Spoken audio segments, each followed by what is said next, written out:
Se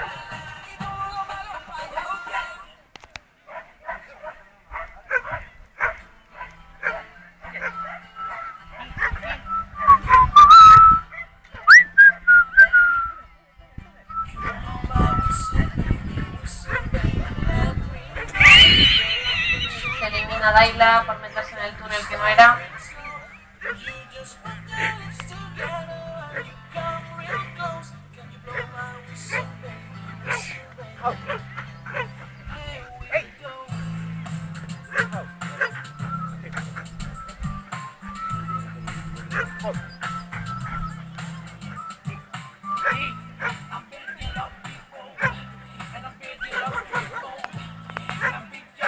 Ese perro lo utiliza mucho para la policía, seguridad, es un perro que tiene inteligencia muy bien, un tamaño adecuado. Los primeros años para acá, de este 10 años para acá, ha sido que